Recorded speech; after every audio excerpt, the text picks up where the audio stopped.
Hello दोस्तों तो आज का हमारा टॉपिक है फैराडे का विद्युत चुम्बकीय प्रेरण नियम, जिसे हम Faraday's law of electromagnetic induction भी कहते हैं। तो चलिए दोस्तों शुरू करते हैं। विद्युत चुम्बकीय प्रेरण की खोज माइकल फैराडे ने सन 1831 में की थी। मतलब जो इलेक्ट्रोमैग्नेटिक इंडक्शन है उसकी खोज 1831 ईस्वी में माइकल फैराडे ने की थी। अब इसके बाद फैराडे के विद्युत चुम्बकीय प्रेरण संबंधी दो नियम है। फैराडे के विद्युत चुम्बकीय प्रेरण जो संबंधी नियम है वो दो प्रकार के हैं। पहला आता है हमारा फैराडे का प्रथम नियम। तो चलिए हम फैराडे के प्रथम नियम के बारे में जानते हैं। जब किसी बंद परिपथ से बद्ध चुंबकीय फ्लक्स में परिवर्तन करते हैं तो परिपथ में विद्युत भाग बल उत्पन्न हो जाता है।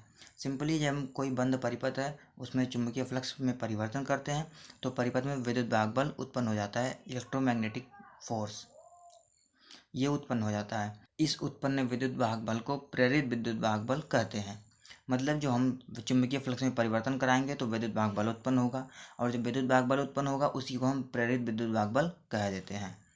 इस प्रेरित विद्युत भाग बल के कारण परिपथ में धारा प्रवाहित होने लगती है, और जब ये प्रेरित विद्युत भाग बल उत्पन्न होता है इसी कारण उस सर्किट में बंद परिपथ है तो उसमें धारा प्रवाहित होने लगती है। जब तक चुंबकीय फ्लक्स में परिवर्तन होता रहता है, मतलब जो चुंबकीय फ्लक्स में जब तक परिवर्तन होगा उसमें तब तक ही धारा प्रवाहित होती है। दोस्तों यहाँ पर एक छोटी सी लाइन आप लिख लीजिएगा, यहाँ पर जब तक चुंबकीय फ्लक्स में परिवर्तन होता रहेगा परिपथ में तो तब तक उसमें धारा प्रवाहित होती रहेगी।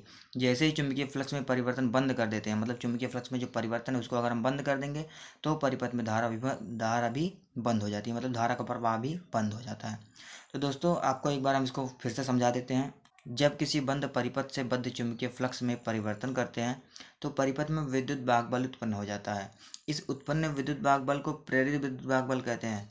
इस प्रेरित विद्युत भाग बल के कारण परिपथ में धारा प्रवाहित होने लगती है। अब जब धारा प्रवाहित होगी, और यह धारा तब तक प्रवाहित होगी जब तक कि चुंबकीय फ्लक्स में परिवर्तन कराएंगे। अब जब तक चुंबकीय फ्लक्स में परिवर्तन होगा तभी तक धारा बहेगी।